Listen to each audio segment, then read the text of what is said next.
You're listening to The Secrets of Doctor Who, where we discuss everything about the hit BBC and Disney Plus series Doctor Who. Today we're discussing the 15th Doctor story, The Well. I'm Dom Bettinelli, and joining me today is Jimmy Akin. Hey, Jimmy. Howdy, Dom. And Father, almost did it, Father Chip Hines. Hi, Father. Hi, Dom. I must have thrown you off with my casual attire, but I just want to address something. Like last week, I wasn't here, and I was unfortunate. But I was traveling with the 14th Doctor, and now I'm back, so all's well. Apparently to Dubai. Actually, so is that what they're wearing in E-Space these days? Well, yeah, that's what they're wearing in E-Space. Was that Man United? Right? No, Arsenal. Arsenal. Right, you're an Arsenal fan. That's right. All right. So the 14th Doctor is an Arsenal fan. Let's just go with that. Well, I don't know. Folks, I am, but folks, be sure to follow The Secrets of Doctor Who in Apple Podcasts, Spotify, TuneIn, your favorite podcast app, or at the StarQuest YouTube channel, youtube.com/StarQuest Media, where you should subscribe, hit the bell to get notifications, and leave a comment. And stick around to the end. We'll have your listener feedback on our last episode, Lux.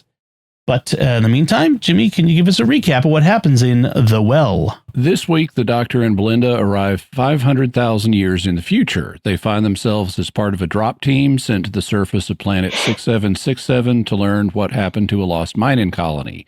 The Doctor quickly takes another read-in with the Vindicator device to help them get back to May 24th, 2025.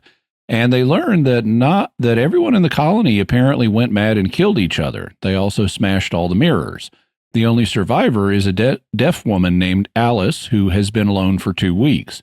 She just wants to get back to her home planet and see her daughter, but she's harboring a secret because there is something behind her. You can only glimpse it, but if you get directly behind her, it throws you away with terrible force and kills you. The Doctor discovers that the mining colony has stripped the planet of the diamonds that used to cover it. It orbits the remains of a former extonic star, and the name of the planet 400,000 years ago was Midnight, which the Doctor visited in his 10th incarnation and got possessed by a strange unseen entity. Apparently, the entity waited for millennia underground, but when the mining colony drilled a 5-mile deep shaft, it came out, and it led the crew of the colony to start killing each other. One thing about it is if you kill the person it's currently behind, it will jump to you. The Doctor figures out that if you can show the entity its own reflection, it will lose its grip on a person, and he uses this technique to detach it from Alice so that she can escape. But as everyone is running away, the entity attaches to Belinda. The leader of the drop team, who is an expert marksman, shoots Belinda just above the heart to transfer the entity to herself. She then leaps into the 5-mile deep shaft to get the entity back to where it came from. Afterwards, the Doctor and others from the drop team restart Belinda's heart so that she's safe. Back aboard the TARDIS, he and Belinda wonder if something has happened to Earth since none of the people they met had ever heard of it or the human race. On the drop team spaceship, a trooper named Mo reports to her superior, Mrs. Flood. Mrs. Flood asks if the Doctor had the Vindicator device, and she tells Mo that it's good that he did. Afterwards, Mo meets another soldier, and we get very strong hints that the entity has now attached itself to Mo and escaped the planet. The end. All right. Father Chip, what'd you think of this one?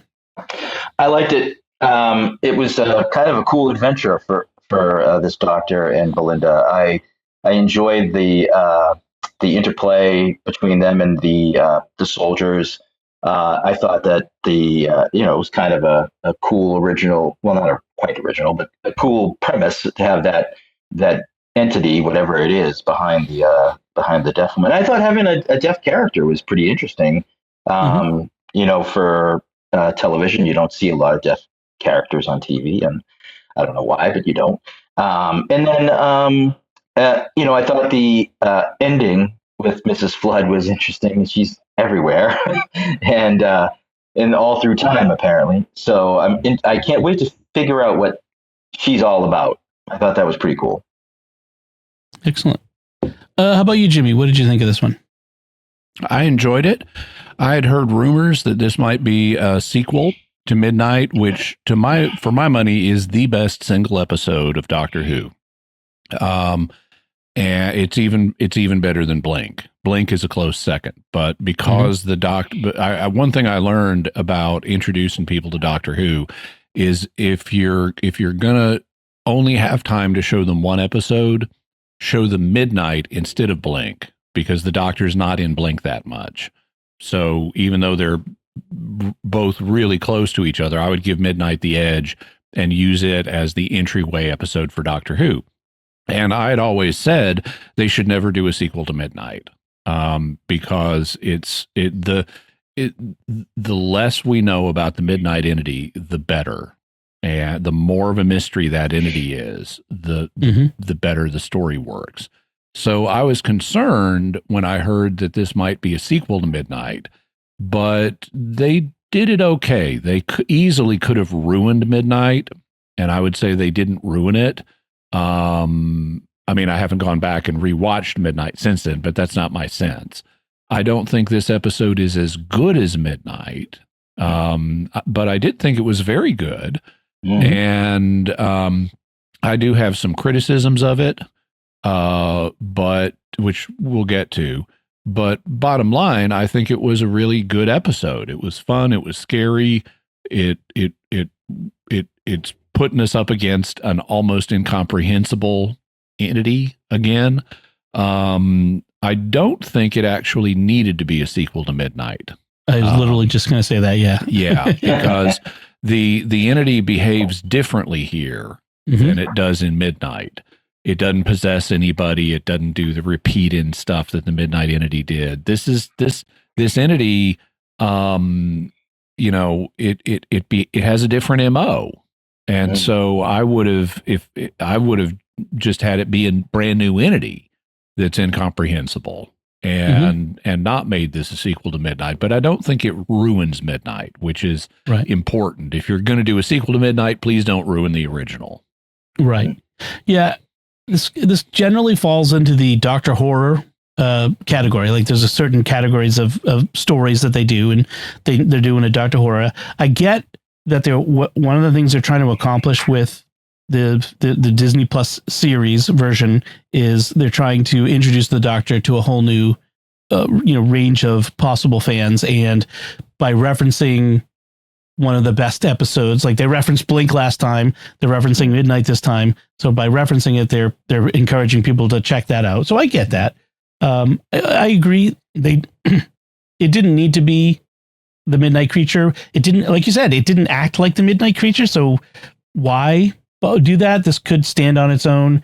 One of the things that kind of bugs me is why 500,000 years in the future? There is not enough separation in what we see from today to really justify 500,000 years, 200 years, 500 years, 1,000 years. I know they have to be further than Midnight because of the way that they said it, and they wanted to be far enough from Midnight that it could be plausibly the planet could change in that time. But it's because of the star, I think. They say they're orbiting a gray star now, which is, the Doctor says is just a kind of collapsed star.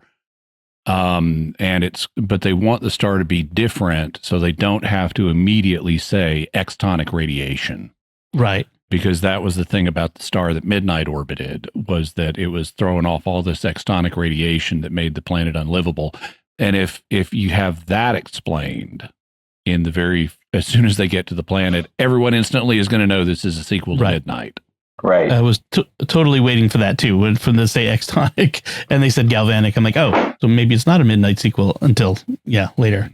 So we start, each episode so far has started with right from the last one. Like there's no gap in time internal to the story between the last story and this one. They are still in their 1960s clothing, still trying to get to Earth. Big Finish will still find ways to shove new adventures in there and retcon that. They probably, yes, they can, and they will. They're still trying to get Belinda home, and the Doctor makes the big promise. The Doctor loves making big promises. I promise you will get home, and everyone you love will be safe. And Belinda rightly points out, you can't guarantee that, and he says, I will. Like, Doctor, Have you not learned anything in the 1,000+ years you've lived, or whatever it is? Apparently not. But yeah. So I like that process of coming back right from where they left off. I think that's what's making this year's episodes for me better than last year's episodes. And for me, this interaction between him and Belinda and this continuing story arc with little missions in between, I like it. I also think that Belinda, I came to this conclusion watching this episode, but looking back on the 3 we've had so far, I think Belinda's just a better companion than Ruby. Absolutely. Yes. She's more interesting. I was hesitant when it was announced that Ruby wasn't going to be much of a part of this season and there was going to be this new companion, Belinda, but Belinda has won me over. She's just a better companion. She is more interesting. She is more driven. She has a more complex relationship with the Doctor.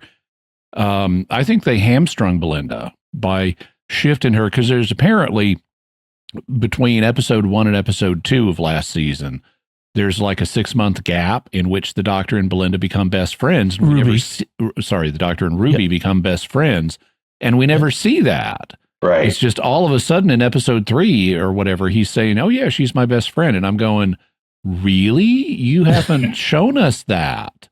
Right. There's hadn't been any time for bonding, and that was a mistake in the write-in, and having Belinda start out not being the Doctor's best friend, and they're building a relationship over the course of this season. That is the way to do it. And so I think Belinda is just a better companion.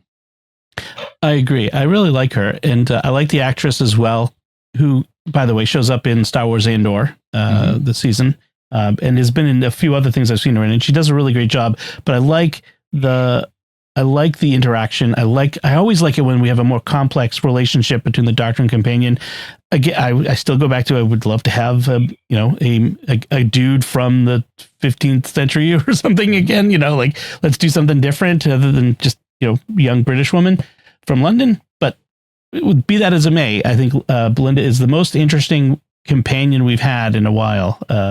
Anyway, I agree with that, Tom. She is a much more compelling character than Ruby. I think just Ruby's age, and her life experience didn't lead to her being that good of a companion. Whereas Belinda has lived. She's got a family. I think she's married. She's got all kinds of things going on, isn't she? Mm-mm. No, she had roommates. Yeah. Okay, that's right. Yeah. You're right. But she's got she's got a family, a mom, a dad. She's got all those things going for her that she wants to get back to, and she doesn't really want to be with the Doctor. Whereas Ruby was like, "Okay, I'll go," and just left everything behind. Yeah. So Ruby was kind of like Rose light, a little bit, and she's this young British woman who is anxious for adventure, but she wasn't as complex as Rose. She didn't have the same kind of relationship with the Doctor that Rose did. In terms of interest level, Donna was more interesting than Ruby. I mean, Martha was more interesting. She had a more complex relationship with the Doctor. Donna had an even better, more complex relationship with the Doctor. Amy and Rory had a more complex relationship with the Doctor. Clara was more interesting than Ruby. And she was even a mystery box, which is what they tried to turn Ruby into. Yeah. Bill is kind of there, but she's still, I'd rather watch Bill than watch Ruby. Then there was the washout period where nobody was interested. And I liked Graham. Well, Graham was the best. Graham was all right, but he would have been fine if he was of one, or if he was only one of either a solo companion or one of two companions. But everyone washed out lost in that era. Yeah. Chibnall did not handle having 4 people on the TARDIS as well as the era of Ian and Barbara and Susan.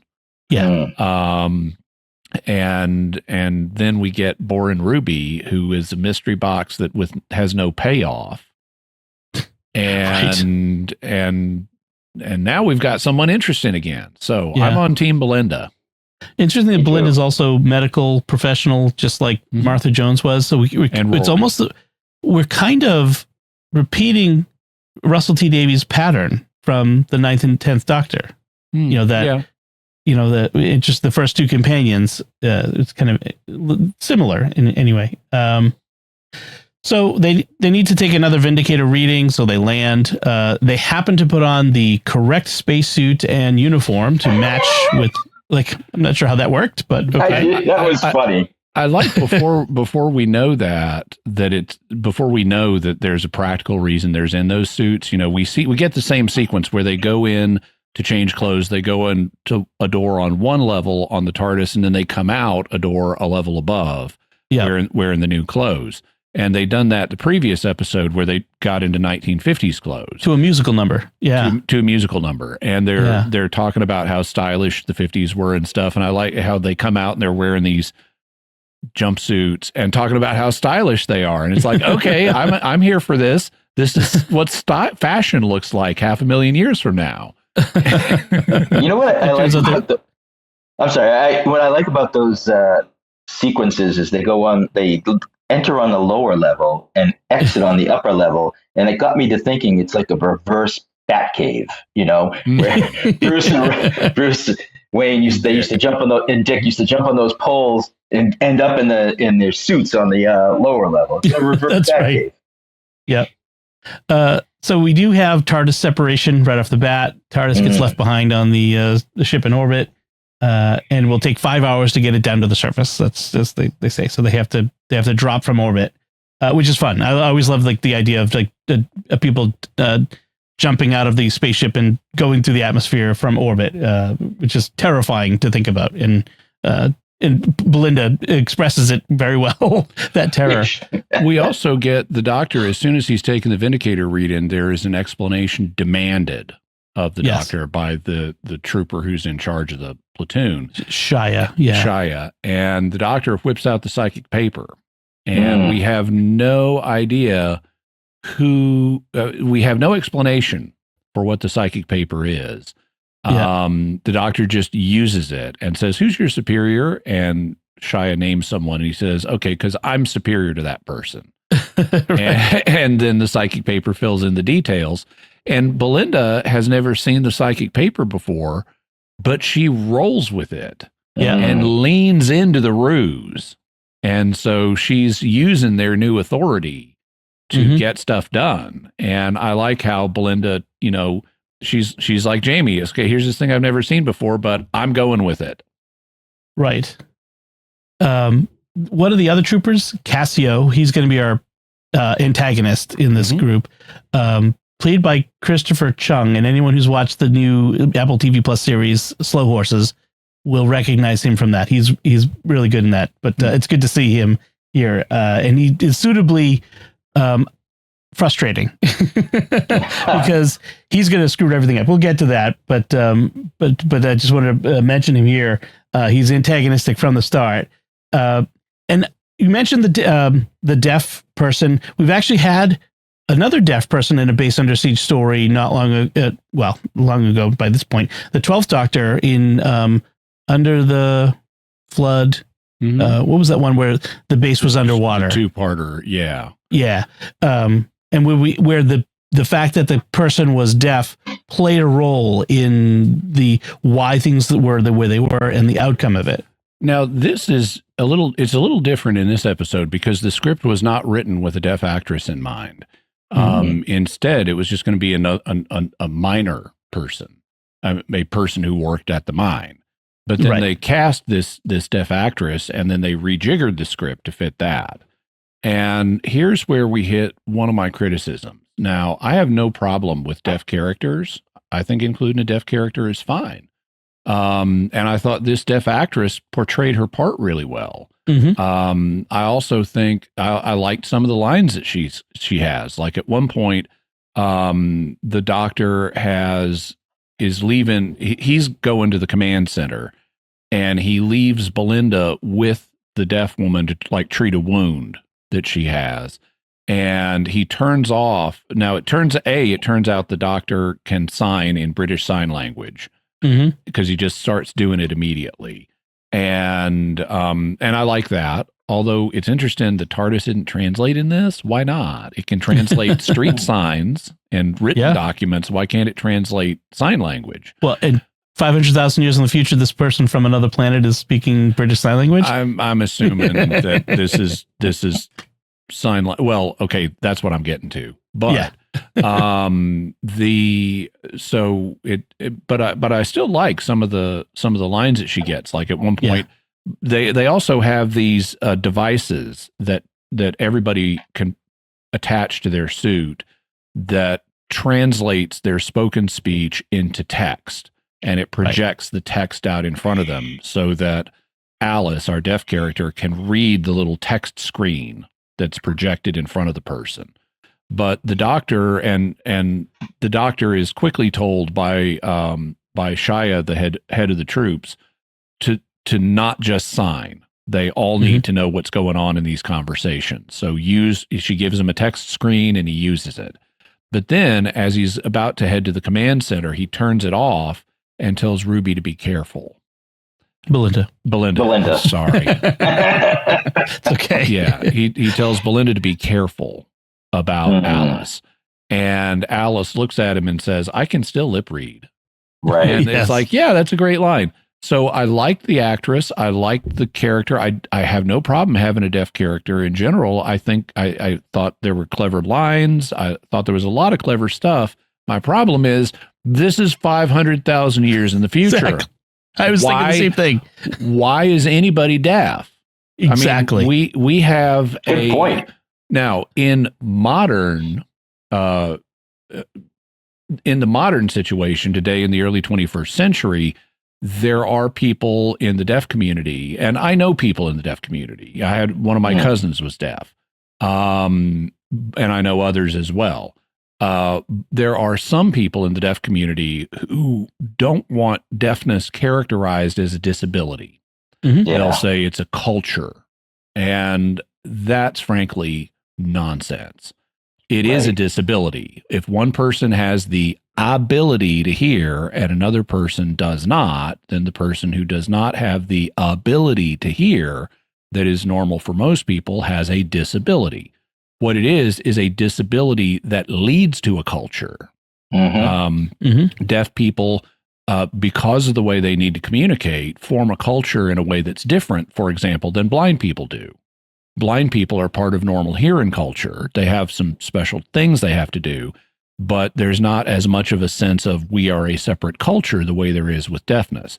So all that's fine, but we already have primitive cures for deafness. We have cochlear implants. And parents who discover their children are deaf have to make an agonizing decision of, because the cochlear implants are not perfect, do I want to put my child through the surgeries and stuff like that to give them a partial sense of hearing, or is it better to not do that? Well, okay, so we already have a partially mechanical cure for deafness, and in the future it'll be refined. So people who are born deaf or become deaf should just be able to have cybernetic ears. If there's not a genetic or other medical cure for it, they should have a mechanical cure. So this isn't plausible, and this is, I think, the part of the problem here is the nature of the type of commentary the show is trying to provide on contemporary social issues. Now, people have pointed out science fiction has always used science fiction scenarios to comment on issues like racism and sexism and all kinds of Cold War and all kinds of things like that. Yeah. But it does it in a cloaked way that changes the variables. So we're not on the nose talking about exactly the same thing. And that allows it to work from a science fiction perspective. But what Doctor Who has started doing in the last few years is forgetting about to make it science fiction-y. to where instead of having an allegory about sexual tolerance or whatever, oh, guess what? The doctor's just gay now. And instead of having an allegory to deafness, it's just, here's a deaf person 500,000 years in the future when we should have a cure. And that on the noseness, where you just shove a deaf person into a situation where there shouldn't be deaf people, or there should be much better coping techniques in order to get your social commentary, ruins it. You could have created a whole race of deaf people who've never had speech and done the same, or never had hearing and done the same thing. Right. And that would have, and then I wouldn't question why is there this race that doesn't have hearing? Because they've never had hearing. But to just take a deaf person and shove them into a scenario where they either they shouldn't exist, or because of a cure, or where there should be better coping techniques. Like maybe instead of every other person has to wear a text-to-speech device, maybe the deaf person has some responsibility and agency and is wearing a text-to-speech device that converts all the speech around them into text they can read, so they're not dependent on everybody else doing this for them. Right. That's a good point. So it by being so on the nose in the commentary, they are creating implausible scenarios that cheapen the commentary they're trying to do. I saw some people online like, why would these soldiers all have text-to-speech devices on the off chance that there is actually a plausible tactical reason, which, given they're in spacesuits, if you are outside and there's a reason you can't communicate via radio frequency, you don't want to be intercepted, having a way to communicate verbally in short range makes sense. I could see that. Like, so those maybe, but the whole other thing, like, we're talking 500,000 years. That's 50 times the length of all of human civilization so far. Like, we're talking a long time for this to develop. In 500 years, we'll probably have, the cures for blindness and deafness and all those things. 100 years from now. Sure. Yeah. So it is. You have to take a huge helping of plausible what is it, the saying for plausible deniability. No, not plausible deniability. Suspension of disbelief. That's it. Thank you. Yeah. Thank you. That's what I was reaching for. Also, like one of the comments they made where Alice tells Belinda, when she learns Belinda can't sign, it's like, how are you a nurse and you can't sign? That's illegal. And Belinda thinks about it and says, you're right, it should be illegal. And I'm going, no, it depends on the circumstances. Nurses should, or a team of nurses should be, and doctors should be required to have people available who can serve as translators for those languages that are common in the area. There's no way to have someone who is competent in all languages. That's what mechanical translators are for. Right. But you can't have, if you've got a medical team of 20 people, there's no way they're going to speak every language in the world. Right. And so they only need to speak the most common ones in the area they're in. And unless there are lots of deaf people, who speak British Sign Language as opposed to any of the other sign languages, nurses shouldn't be required any more than, nurses in America should be required to speak, Igbo, which is a language from sub-Saharan Africa. Right. Because unless you're in a town where they've got a lot of people who speak Igbo, the local medical staff doesn't need to have that. And you can use Google Translate for that if it crops up. So another issue comes up as well, which is this, the premise that going through the season is that Earth has been presumably destroyed, and that's why they can't get home. Like we saw in the first episode, Earth has, and we encounter this here where the people have never heard of Earth or humans. And I'm going, then where did these people come from? Yeah.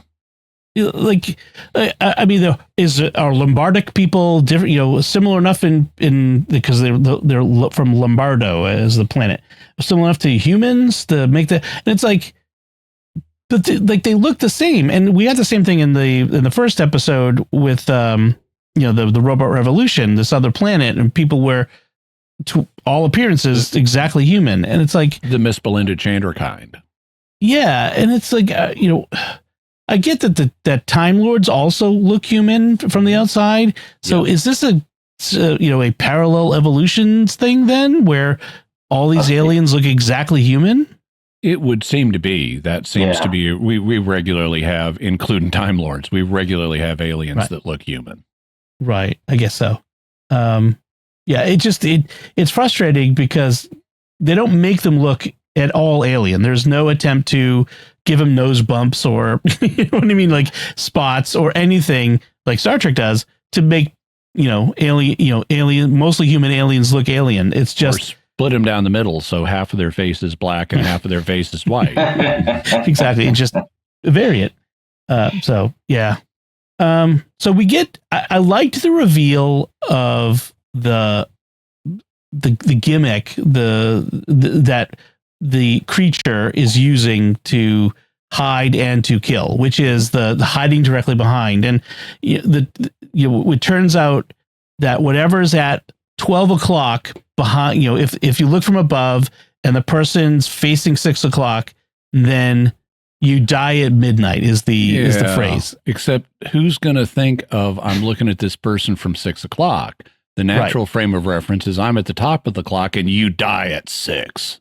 Exactly. Yeah. Right. High noon. No, you die at 6 p.m.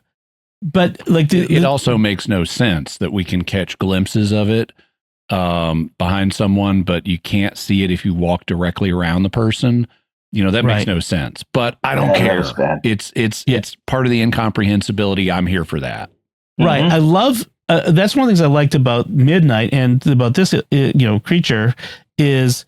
There is no logical sense necessarily. It's completely alien in that sense. And I like that. I like when things don't necessarily offer a pat understanding of it. It's there and it's bad and we don't know how or why. And that makes it scarier, makes it more fun.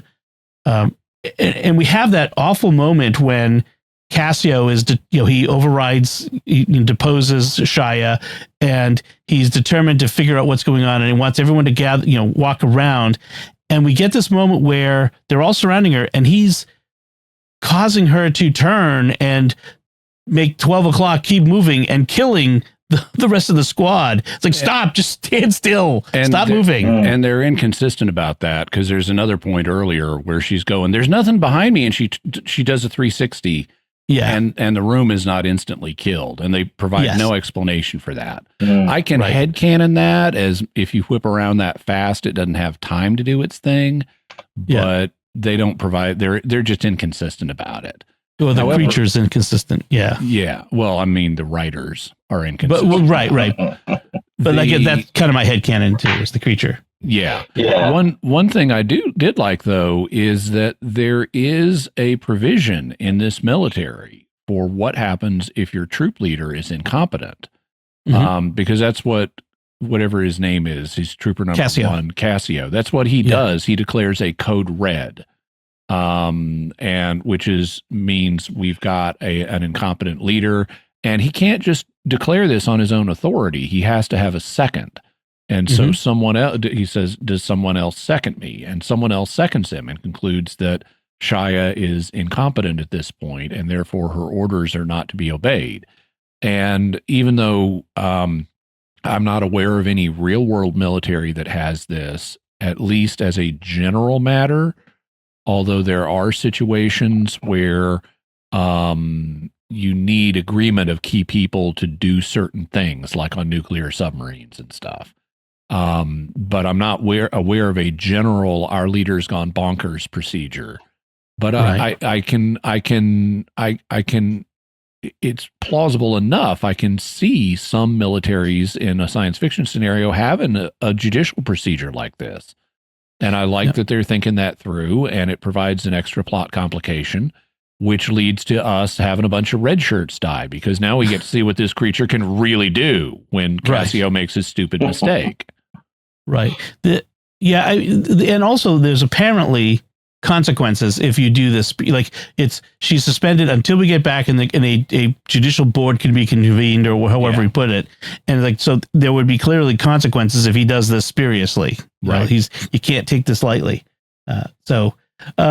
We get. And then she has him killed because he's getting people killed. Right.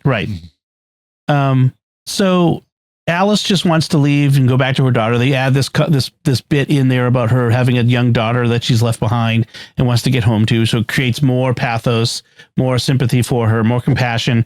And, everyone but her realizes you can't leave. You can't go anywhere with this thing attached to you. We can't let this thing off this planet. And, this is where we get the doctor cries again. Because apparently the doctor has to cry in every episode. It's crazy. That's just a rule. it's apparently a rule. It's new canon. Yes. Well, I mean, for this doctor. He says it knows his name. Are we? Yeah. Do we mean his name or the doctor? No. The implication is it's his name. Now, the creatures heard people calling him the doctor. Yeah. That's happened in this room. It knows my name means it knows his true name. Yeah. And that's a big deal. Nobody knows the doctor's true name. And that you could see a shooting guy does actually a pretty good job of showing the terror on his face at this moment. He looks terrified of this creature. And we also get the explanation of why Alice, sorry. I kept wanting to say Alice. Alice is safe. Get anything you want at Arliss's restaurant. Well, she's the cook too, notice. But anyway, she's safe because she's deaf, because she can't hear it whispering. And apparently it's the whispers that drive people bonkers and makes them violent, in addition to everything else that it's doing, because it can apparently read your mind. Yeah, I would also suspect that it may not really be able to read your mind. It may just be able to stimulate your deepest fears. Like it knows my name when really it doesn't even it doesn't even understand the concept of a name. Right. That's interesting. That would be, yeah. There are creatures that can, stimulate fear in their prey, and cause them to act poorly to their detriment. Yes. Tigers. Yes. Yeah. Subsonics in the tiger's roar. The proximate solution, at least to get out of this room, is the doctor decides that he has to put the creature behind itself. And so the idea was it was breaking all the mirrors so that that couldn't happen. Although the shards of mirrors were big enough for that to happen, but be that as it may. So he drops Mercury in this line to create, and Mercury is very reflective. I thought that was a clever idea to use the Mercury as a mirror, so that the creature now is at 12 o'clock to itself, and by its very nature, apparently, it has to attack itself, but it also causes Alice to go flying, which is kind of a weird situation. It doesn't kill her, just cause. It doesn't kill her. So, but the use of the Mercury, that was clever. That was interesting. They run, because this is Doctor Who, so we have to run through corridors, and we get to the airlock. For some reason, the airlock can only hold 6 people. Why? Yeah. Who knows? Because because I needed to.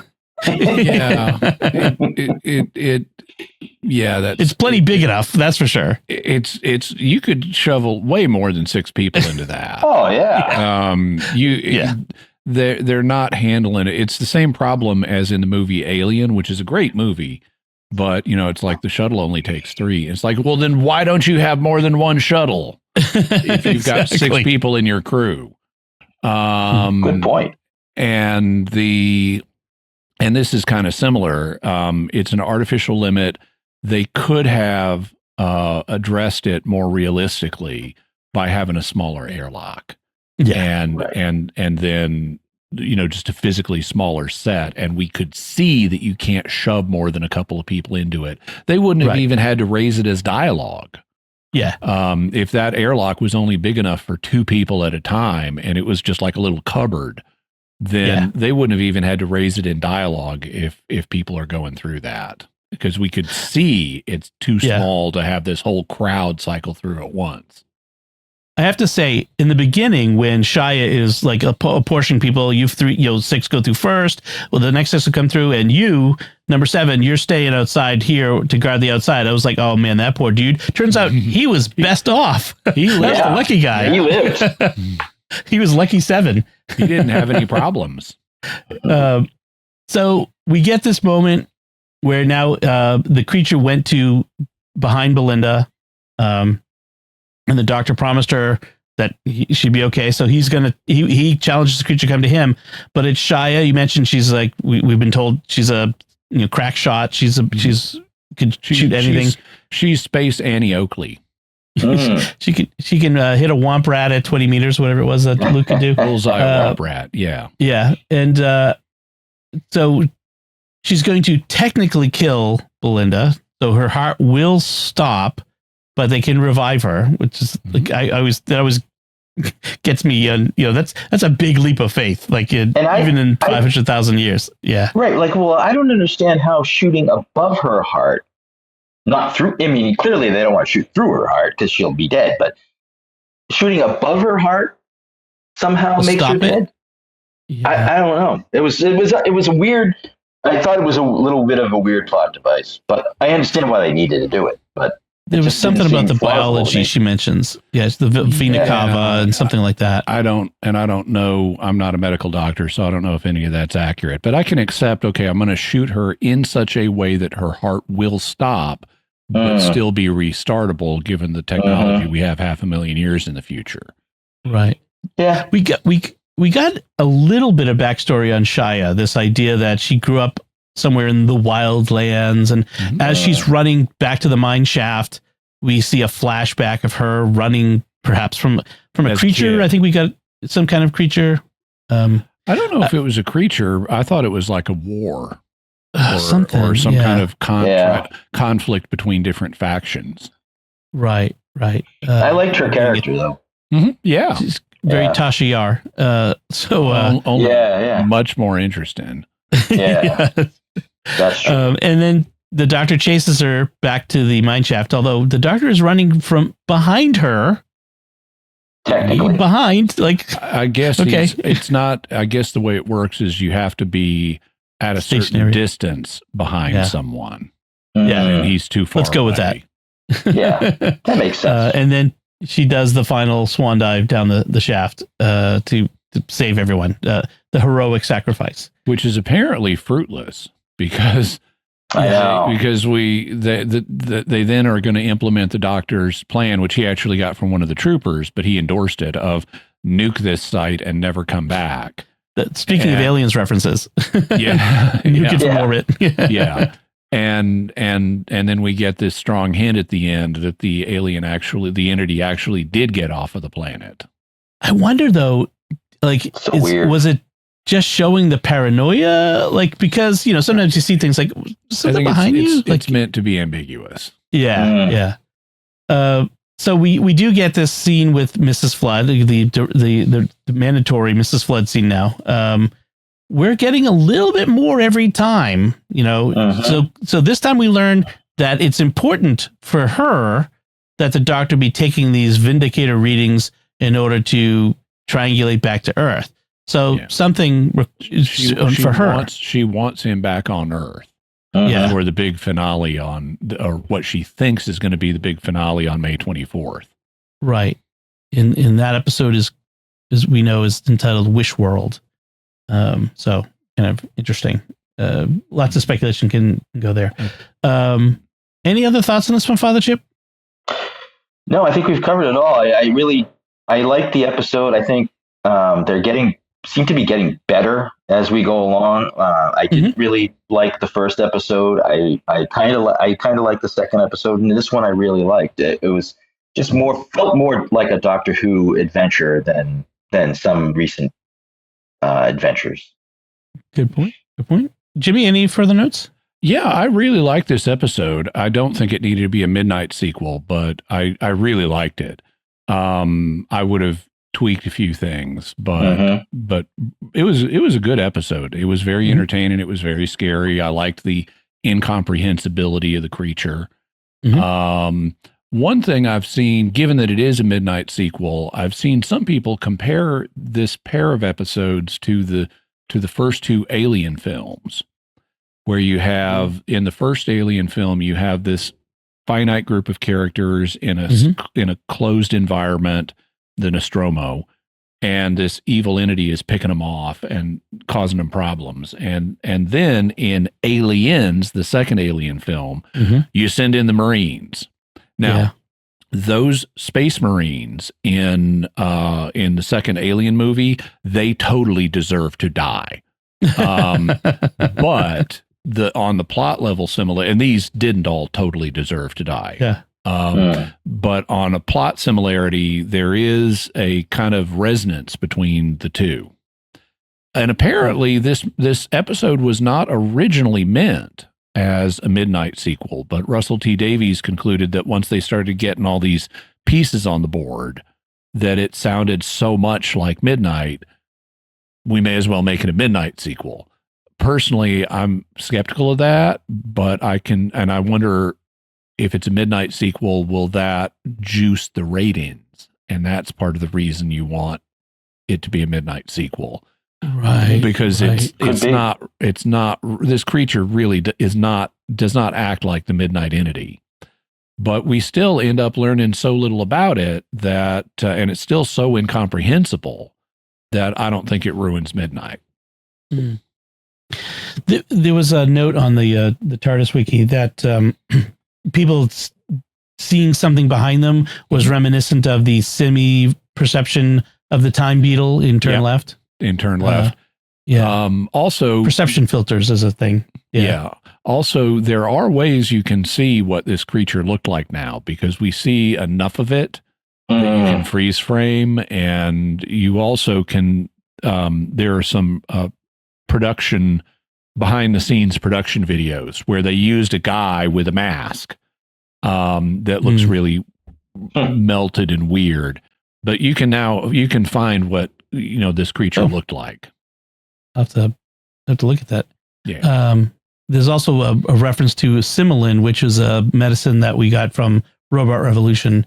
That's what saves. Oh, that's what saves Belinda. Yeah. I couldn't. There were a couple of references to that. I didn't realize it was from Robot Revolution. Because I was Googling it, and it's like, this isn't anything. So that would explain it. I recognize the word, like I'd heard the word before somewhere, and it wasn't in the TARDIS wiki as of Saturday when it came out. Someone has since added it, which I am grateful for. TARDIS wiki, thank you everyone who works to make that helpful for us. All right, so that's our discussion of The Well. I mentioned we have feedback on Lux, and we'll go through that. Brett sent an email. I enjoyed this episode as well. I agree with Jimmy about how they handled the gay commentary in the episode, although I will say that the Doctor is more Velma than Scooby or Fred. Mm-hmm. I was surprised about the ending, and I was a little disappointed by it.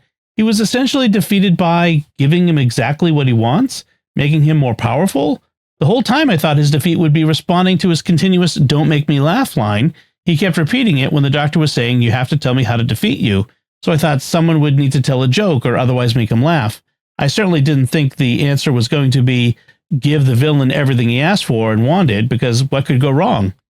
So Brett has another paragraph. I want to get to that, but I want to talk about this first. What do you guys think of this? Well, I think that I agree that "don't make me laugh" it looks like it's going to be the solution, but then they pay that off early. It's just an excuse to give us the giggle, so that the Doctor will know he's dealing with something connected to the toy maker. And I think they overbuilt it up for that payoff. But having said that, I don't know that I'd characterize this as giving the villain everything he wants. I think this would be characterized as giving the villain more than what he wants. Because what he wants is to get a physical body so that he can leave the theater and cause nuclear level destruction on the world, the light of the atom. And I'm going, given that that's what he wants, I'm going with, okay, or at least I kind of have to go with, if he gets out in a completed physical body, he will be able to do that, and he'll have a reign of destruction on the earth. So the Doctor interrupts that plan before he gets a completed physical body. We're going to shove more light on him than he's ready for. And that causes him to keep growing beyond what that physical body would have been, and also causes him to dissipate. So I think, even though I'm sure they could have clarified this with an extra line of dialogue or two, I think the solution here is given the villain more than what he wants, that interrupts what he actually wants. Defeat him, make his strength his weakness, I think is kind of in line with that. Yeah. Yeah, I thought that was, I agree with you, Jimmy. I think that's exactly what they were trying to do in that scene. Yeah. Brett then says, thanks for another great podcast episode. Have you considered doing a podcast episode where you discuss your spoilers or predictions for the end? A separate episode would allow people to both choose to not listen if they didn't want to be spoiled without missing the rest of the episode, but still go back and listen at the end to see how accurate the predictions were. I assume he means the end of the season. Yeah. Well, I don't know that I have enough to fill an episode, really. Yeah. I may later in the and once we get more of the playing pieces for this season on the table, but I'm open in principle, but I'm suspected right now it'd be a pretty short episode, and a lot of the things that I've read are spoilers that are already out there. If you read Doctor Who magazine, or what, like I do, watch video channels from people who read Doctor Who magazine, there's stuff that Russell T Davies has already kind of announced. It's just not part of the knowledge of everybody in the TV viewing audience, and I'm trying to be respectful of that. And I actively try to avoid spoilers. So anything I say is just pure speculation on my part, and we'll be proven wrong next time we see Mrs. Flood. It's just so. I mean, I again, in principle, I'm not opposed to the idea, but we need more to say before we do an episode. What we might do, because a lot of what I am aware of and can base speculation on is going to hit the fan in episode 7. So maybe at the end of episode 6, we take a moment to say, so what do you think is going to happen in the 2-part finale? That's interesting. Yeah. Let's see. 1, 2, 3, 4, 5, 6, 7. Oh, Wish World. Yeah, that's the one that comes out on May 24th. That might be something to think about. We consider as we go along. We'll keep an open mind on that. And then Ted sent in an email, who wrote, enjoyed the episode, but the first scene when Mr. Pye was in the room with the film reels, I thought of the Quentin Tarantino movie Inglourious Bastards. I knew there was going to be a big fire in the episode. I haven't seen that movie, so I have. There is a big film room explosion in that, which I didn't think of it when I saw the film closet in Lux, but as soon as I saw the film closet in Lux, I thought this could cause a big explosion. This could cause a huge fire. I just didn't remember Inglourious Bastards. Right. Yeah. For people who may not be aware, that's one of Quentin Tarantino's historical feel-good revision films, where he takes something of a historical incident, and then instead of playing it out the way it really would have gone, he gives us a feel-good fantasy, incredibly violent ending. He does the same thing in Once Upon a Time in Hollywood, which was a good film. Yeah, where you have the Manson family, and if you ever want to see the Manson family just get the snot kicked out of them and Sharon Tate live, you can watch that movie, because that's what happens. And this Inglourious Bastards does kind of the same thing, only for the Nazis. Yeah.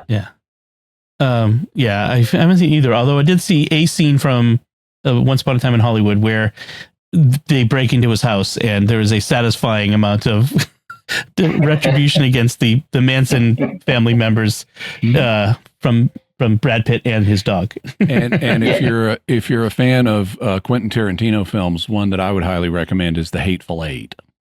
There you go. It's not based it's a Western, on, right? Yeah, it's a Western. It's not based on, it's not a historical revision one like Inglourious Bastards or Once Upon a Time in Hollywood, but it's a really interesting psychological character portrait of these 8 characters and the conflicts between them. Yeah.